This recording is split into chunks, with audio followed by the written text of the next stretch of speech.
өтсөңүз ошол чөп дарылар тууралуу Чөп дарылар бизде аябай Кыргызстан жери чөпкө аябай бай, тоолуу аймак болгондуктан бизде аябай окумуш баягы көз менен карасаң суктана турган, ичсең оорулар аяга турган нерселер бар да.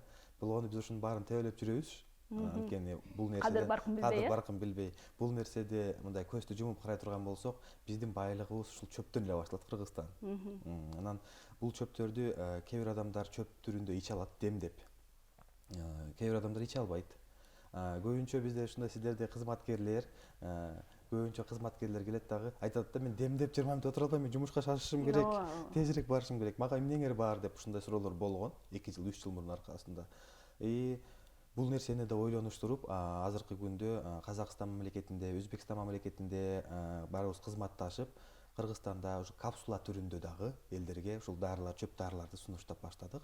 1 жыл болду буну сунуштап жатканыбызга. Сөөк ооруларына ошондой эле аргон деген таблеткабыз бар, требистерон деген таблеткаларыбыз бар. Булар баардыгы чөп ичин баардыгы. Но болгону эле капсулага салынган, ичип убактысын кетирбей жутуп ичип суу менен жутуп койсо деле болот да. Анан чөптөрдүн түрлөрү жөнүндө айтсам, чөптөрдүн түрлөрү чексиз эле көп. Азыр биз Кыргызстан ичиндеги чөптөр эле эмес, биз сыртка дагы жөнөткөн, сырттан дагы келген чөптөр дагы бар. Анткени ал чөптөр Алтайский крайдан келген чөптөр бизде жок. Биздеги чөптөр ал жакта жок. Особенно Казакстанда, особенно Өзбекстанда болушу мүмкүн азыраак. Бирок именно биз ушу чөптү терүүдө, чөп менен дарылоодо кичине арттабыз жана аны иштетип чыгаруу жолдорун дагы көп жетише элекпиз десек болот. Өзбекстан, Казакстан аябай алда, канча алды да. Буларга баягы аппараттарын алышып, фирма кылышып, полный баардыгын мыйзам чегинде иш алып бараткандар бар да. Эми буйруза биздин мамлекет дагы бул элдик дарыгерлерге жаңы мыйзам, жаңы долбоор, жаңы иш чараларды ачып келаткан кези буйруза аябай күтүүдөбүз биз дагы. Биз дагы ошондой эле ачык айкын иштегибиз келет. Азыр фирмалар менен иштеп, сыртка экспорттоп, алдыртканга фирмалар менен эле иштейбиз.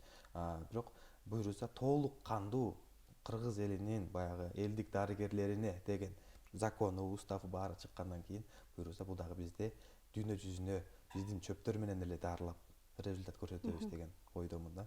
Демек биздин чөптөрүбүздү дүйнө жүзүнө жайылтууга дагы сонун мүмкүнчүлүк түзүлөт деп айтсак болот Анан бүгүнкү күндө ошол ишмердүүлүгүңүздү алып барып келесиз, көптөгөн инсандардын ооруларына даба таап, ошол эле тамыр кармап аркылуу билбей жаткан илдеттерин, буга чейинки коюлбай жаткан диагноздор да коюлуп калат деп айтып атабыз.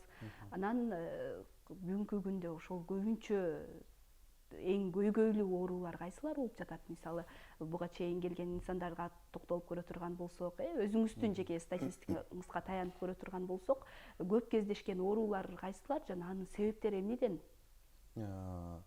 Көп оорулар, кездешкен оорулар буга чейин баягы боор оорусу аябай көйгөй жаратып, бул нерсени чечиштин максаты болуп бизде аябай баягы командабыз менен сүйлөшүп, иш аракет жасап, чогуу кызматташып, ушуну жеңиш керекпиз деген максат болгон.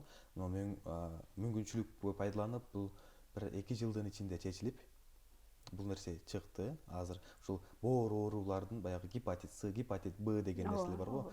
Бул медицинада аякпайт дейт. Мен баягы медицина тармагында коюп айтсам, мен дагы айтам, бул аякпайт, невозможно депчи, баягы мүмкүн эмес муну аяктырыш деп вирустарды. Бирок элдик дарыгерлик көз карашымда айта турган болсом, бул аягат 100% кепилдик менен аякса болот бул. Бул нерсени бирок туура тамактануу жана туура ичүү да, биздин берген дарыны, торпеда деген дарыбызды туура ичиш керек. Бул боор оорусунун бүттүк илдетин аяктырат. Жүрөк оорусунун бүттүк илдетин аяктырганга жардам берет. Анан ошондой эле бизде аябай көйгөйлүү болуп аткан баягы онкология, рак оорулары азыр ошондой байма-бай келген. Бизде 100 киши келсе, ошонун бир тең жарымы эле 40-45и онкология менен жабыркагандар. Онкологияга азыр жашарды десем жаңылбайм.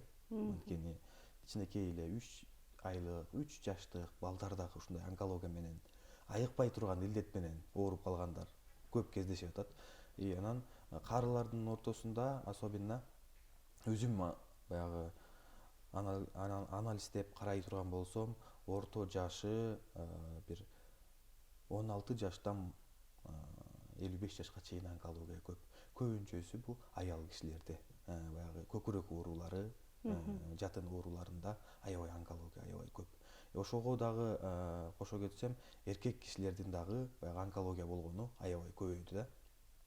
Мунун бирден бир себеби эмнеден деп ойлойсуз? Ошол эле жаратылыштын таасиринен эми климаттык шарттарданбы, же болбосо жашоо образынанбы, же болбосо эмнеден? Биринчи эле климаттык шарт бизде, экинчи ушул тамак аш көйгөйү. Анан биз көбүнчө Ибн Синанын китебин окуйбуз. Медицинага чейин болгон нерсени. Бул жерде аябай басым жасалганы эт. Биздин күнүмдүк тамактарга кошуп жеп аткан этибиз. Бул эттерди малдын эти, уйдун эти, жылкынын этин биз аябай казак, кыргыз эли көп жейт экенбиз. Эми ушул казак, кыргыз элинде алда канча көп Өзбекстанга караганда онкология оорулары. Эми ушул менен эле басым, бир эт менен эле басым жасасак, действительно бул нерседен рактар келип чыгып атат, жана рак оорунун клеткаларын койготуп атат десек жаңылышпайбыз. Анткени эмнеге? Биздин малдын бардыгы азыр вакцина менен жана укол менен жашап калды. Азыр сиз менен бизге караганда биздин малдар көбүрөөк укол жейт да, таблетка жейт. Азыр мурда тоого чыгып, жок айдап жиберип, жакшы чөптөр менен эле багып, семиртчи азыр эмне кылып калды? Семиртүү жолунда уколдор менен семиртип калышты. Мына ушул көйгөйлөрдүн бардыгын табияттын, азыр карасак, мурда бир өсүмдүккө дары чачпачык да биз. Азыр ошол жерге сепкен эле баягы беде бар го. Жылкыларга берген, малга берген беде чөбүн азыр чөп селитра менен же башка менен өстүрүп калышты. Жакшыраак өссүн деп, жакшыраак өссүн, көбүрөөк чыксын деп ошого өстүрүп калышты да. Баягы анын бардыгы келип эле эмнеден болуп атат? Биздин климат өзгөрүп аткан, өспөй жаткандыгынан келип, алар дары чачканга муктаж болуп атат биздин эл. Ал нерсени баягы туура батыраак өстүрүп жеткизип калайык, эртерээк өстүрүп алайык, чөптү жыйнап алайык деген максатында болуп калып атат. Бирок анын аркасы бизге ушул жаман көйгөйлүү ооруларды күчөткөнгө алып келип атат. Эт болсо бул бүттүк оорунун баарын козгой турган нерсе. Бул баягы китепте жазылган боюнча бул токтоосуз баардык ооруларга болбойт деген нерсе да. Ошо этти азайтышыбыз керек биз азыр. Биз ушундай этти жейбиз, даже биз ушунча мал көп Кыргызстанда, бирок экспорттоп чыгара албайбыз көп жака. Бирок ошонун баарын эле жеп коебуз да. Өзүбүз эле. Анан ушунча онкология көп десем жаңылышпаймын. Абдан чындыгында сонун кеңеш айттыңыз. Андан сырткары да, мисалы биз ооруп бир ден соолугубуздан жабыркай турган болсок, атайын ошол дарыгерге бара турган болсок, ооруканага бара турган болсок, алгач бизди текшерип, анан ошол оорубузга жараша диагноз коюп, анан дары-дармектерди жазып берип, же болбосо укол жазып берип, дарылануунун этаптары ушундай жүргүзүлөт да. Бул элдик дарыгерге барган учурда этаптар кандай жүргүзүлөт? Элдик дарыгерге барганда биринчи келгенде тамырын кармап, же болбосо анын кагаздары бар болсо, буга чейин дарыгерге барган, ооба, дарыгерге барган. Кээ бир адамдардын билбей калсак, же болбосо өздөрү келип эле айтканга шашылышат. Өздөрү келип айтып кое турган болсо ооруларын, анда алардын кагаздарын карап, анан кийин анын тамырын кармап, ушул диагноз туура, ушул диагноз менен сизди дарыласак болот биз деле деп дарыласак болот. Жок, бул диагнозуңузга мен ишенбей турамын. Бул диагноз менен сиз 3 жылдан бери жүрүпсүз, бирок айыкпайсыз. Бир жери туура эмес. Демек, туура эмес диагноз коюлган деп тамырды кармап, анан ошого диагноз коюп, сиз бул чөптү ичсеңиз болот, бул дарыны ичсеңиз болот деп анан ошол жерден беребиз. Ал дарыны алып кеткенден кийин дагы ага бизде баягы колл-центр иштейт. Ал жерде номерларды беребиз, ошолорго чалып кайра туура ичиш жолдорун, же ал дарыларды ичип аткан кезде баягы ооруларын козгошу мүмкүн, же тийиши мүмкүн организмге. Ошолордун бардыгын ошол биздин кыздар контролдоп, кайра жооп берип, ответин алып, эмне болуп атат ичкенде, кандай көйгөйлөр болуп атат, эмне кылыш керек, азайтыш керек же көбөйтүш керек дозасын, ушунун баарын карап турат. И ошол нерсе менен 1 айдан 6 айга, 9 айга чейин уланат бул чөп менен дарылоонун жолу. Демек, ошол чөп дарыларды ичкен учурда дагы организмибизде кандайдыр бир өзгөрүүлөр байкалат, Ал учурда демек коркпой эле атайын кеп кеңеш алып коюу жетиштүү. Сөзсүз.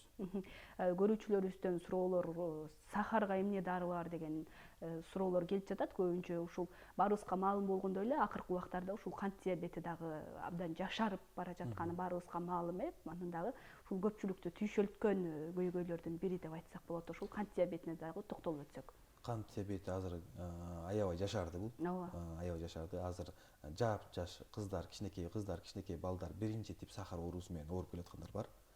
Бул сахар биринчи, экинчи, үчүнчү тип болуп бөлүнөт. Биринчи типтеги сахарларга азыр бизде результаттар аябай бар. Аяктырса болот. Ошондой эле сахар оорулардын баардыгын элдик медицина менен дарылаганга мүмкүнчүлүк бар. Бирок чыдап ич керек. Бул оңой жол эмес. Эң биринчи бул канды тазалоо аркылуу жүрөт. Ага дагы азыр биздин күчтүү чөптөрүбүз бар. Аларды ичип дарыланса болот, аяктырса болот бул ооруну. Бул оорудан кутулса болот. Бул ооруда бизде Кыргызстанда эле эмес, Казакстан мамлекетинде, Өзбекстан мамлекетинде азыр ушул баягы сахарды, инсулин алып көнүп калат эмеспи? Өзүнүн дарысы менен жашап, ушундай дарыларды ичпей калган адамдар дагы жок эмес бар. Анан дагы ушул кантип байланышабыз, дарегиңиздер кайсыл жакта, анан дагы байланыш номериңиздерди сураган көрүүчүлөрүбүз көп экен.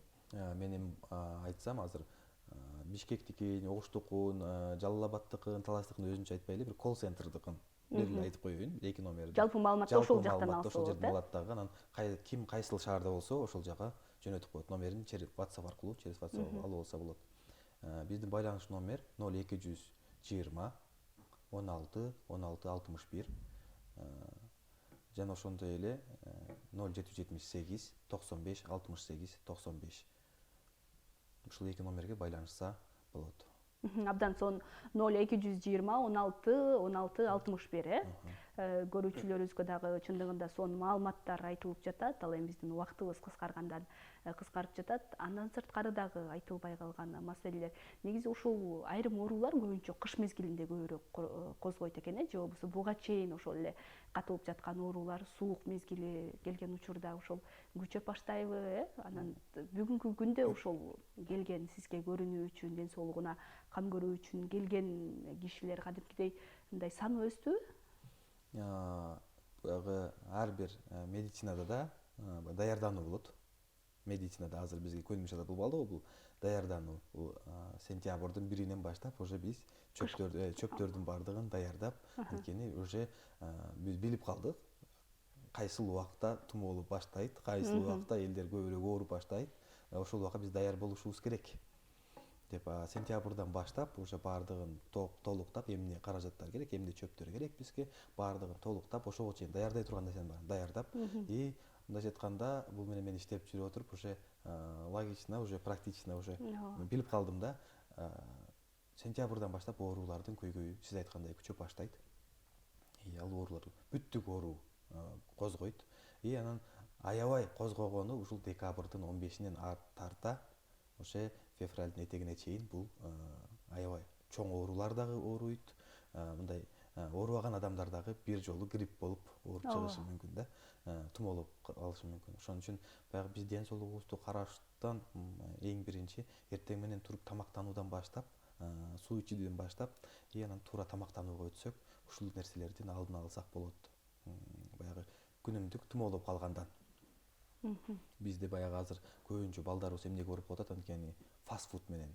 Туура эмес тамактануу менен. Ошонун себептен азыр баардыгы эле тумоолуп атат. Баардыгы эле ооруп жатат да. Азыр ушул ноябрдын ортосунан баштап уже февралга чейин уже бул оору токтобой кете берет да, тумоологон оору. Мисалы буга чейин эч жеринен мындай эч жери оорубаса, ден соолугуна эч кандай бир көйгөй жок деп жүргөн болсо инсан, анан ошол тамыры кармаганда кайсы бир жеринде мындай көйгөйлөр бар экенин айтып калганыңыздарда кандай болот? Мисалы мен буга чейин эч жеримен эч бир жерим ооруган эмес, эч бир ден соолугумдан көйгөйүм жок. Сиз кармап бул жериңизде көйгөй бар. Мындан кийин кандай кадамдарды жасашым керек? Эми биз сиздин ооруңузду, көйгөйүңүздү айтып бергенден кийин ал нерсени мындай өзүңүз ойлоп карап көрсөңүз, ошол жериңиз чындыгында ооруйт, ошол жериңизде көйгөй бар, бирок аны кандай десем, моюнга албай жүргөн чыгарбыз да. Жана сиз деле моюнга албайсыз, кичине ооруп калат деген кыргызча. Кичине эч нерсе эмес ал дегендерчи. Анан бул качан бизде күчөп кеткенден кийин кайрылышат көбүнчө. Бизде уже притык барып, же больница, же ушул деп калганда анан кайрылышат да. Мен айтат элем, ушуну алдын ала сиздей болуп, алдын ала дарыласа болот чөптөр менен. Бат результат да болот, пайдасы. бул көйгөйдү биротоло түп тамыры менен жок кылганга мүмкүнчүлүк болот. Бизде болсо азыр ооруп, анан барып больницанын эшигин сүзүп кайра уколдон алып, анан этегинде ушундай кирип келгенде эле байкайсың да уколдон тажап калган кишичи уже үмүтү сенде экенин, башка эч кимде үмүтүм жок деп ыйлап көзүнөн жаш аккан адамдар да бар. Уже невозможно дейт да, уже мага уже укол жардам бербей калды, ушу чөп менен эле дарыланайынчы, уже мен уланып калдым деген адамдар бар. Но чөптү деле айтабыз, сиз больницада баягы дарыларды ушинтип айтып берип атасыз. Азыр сиз чөптү деле туура эмес ичсеңиз, сиз да уланып калышыңыз мүмкүн. Ошон үчүн буну баягы туура так диагноз койгон элдик дарыгерлерге барып, или өзүнүн специалисттерге барып, чөптү билген кишилерден барып алып колдонсо деп ойлойм да. Анан баягы буну ичиш керек десе эле ошону ичише бер. Интернетте азыр көп көбөйүп кетпедиби? Тигил таап, буну айтты, бул таап, буну айтты, мен жазадым деп. Но кимдир бирөөсүнө жардам болуп, кимдир бирөөсүнүн дагы оорусун көйгөйлөп, коскоп коюп аткандар да бар. Ошону келип баягы ар бир адамдын организми ар башка эмес ар да. башка тамырын карматып, анан ичкен бул жакшыраак болот. Ошол сиз дарылаган учуруңузда же болбосо иш тажрыйбаңызда мындай туура эмес болуп калган учурлар дагы болду беле? Мисалы туура эмес диагноз коюп алып, туура эмес дары дармектерди берип алган учурбу же болбосо кандайдыр? Туура эмес диагноз коюудан Кудайга шүгүр, андай туура эмес диагноз коюп алып, бир адамды туура эмес дарылаган болгон жок. Анткени буга мен ички сезимим менен карайм ар бир адамга. Мен баягы мынтип кармап кое берип кое эле, бул буну ичириңиз, тигини ичириңиз деп ички сезим менен караганга аракет кылам, аны жан дүйнө менен сезгенге аракет кылам. И анан ошону беребиз. Бергенде биз бергенде диета карма десек, диетаны дагы алдаганча ашыкча кармап салып ооруп калгандар бар. Нормадан ашырбаш керек деп эле. Ашырбаш керек. Диета десе диетаны ошол убакта ичиш керек, ошол убакта кармаш керек. Кимдир бирөөлөр бар, алып кеткен, ошо менен бир жумадан кийин же 2 жумадан кийин кайрылышат. Мен ушундай болуп атам деп. Анда мындай кылыңыз деп коесуң, ошо менен дайын дареги жок болуп кетет. Эмне болду десе, ой, сиздин диетаңызды кармагандан кийин мен ушундай болуп ооруп калдым. Мен чөп дарыларыңызга эч кандай жалоп кылбайм, сиздин диетаңызга мен жалоп кылам. Диетаңыз туура эмес болуп калды дейт. Бирок ал диетаны мен айтам, баягы оозуңа салып берген жокмун го мен. Ооруп көйгөй коскоп аткан болсо, аны токтотуш керек болот. Кайра ушул жерге базып келгенсиз, базып келиш керек болот. Мен могундай ооруп жатам, буну дагы кандай кылсак болот алдын алып десек, анда сиз эмне кылдыңыз деп сураганда диетасы туура эмес келип чыгат. Диетаны кайра биз тууралап коюшубуз керек болот да. Ошон үчүн баягы дарыларды да бергенде бизде ушундай батыраак аяп кетүү максатында ичишет. Баягы медицинада көндүк, биз 10 күн ичинде укол алып чыгыш керек психологияда. Больницада жаткан киши 10 күндө чыгыш керек деген уже бизге кирип калды да мээге. Эми медицинада ошондой 10 күн ичинде басып кое турган болсо ооруну, бул чөптөр менен 1 ай, 2 ай, 3 айда барып базылат ал оорулар. Ошон үчүн акырын-акырындан лечение жайдан жүрөт десем жаңылышпайм. Сразу ичип алгандар бар көп дозада, и алар ооруп калат. Ошон үчүн бат жыйынтыкка жетем деп. Бат жетем деп. Ошон үчүн чөптөрдүн дагы өз граммы менен ич деген жолу менен гана ичиш керек. Ага. Ыраазычылык билдирели. Убактыбыз кыскарып баратат, бирок айтылчу сөздөр дагы да болсо суроолорубуз калып калды. Буюрса кийинки эфирлерибизден күтөбүз. Келип дагы да болсо жакшы маалыматтар менен бөлүшүп кетиңиз. Ыраазычылык билдирели. Ошол элдин ден соолугуна кам көрүп, саламаттыгына өз салымыңызды кошуп жүрө бериңиз. Бар болуңуз, аман болуңуз дейли. Келгениңиз үчүн рахмат. Чоң рахмат. Мына ушундай өзгөчө кеп кеңештерин айтып, баарыбыздын ден соолугубуз үчүн пайдалуу маалыматтар менен бөлүшкөн Замир мырзага биз ыраазычылыгыбызды билдирели дагы. Сапарыбыздын жүрүшүн алдын көздөй уланта берели.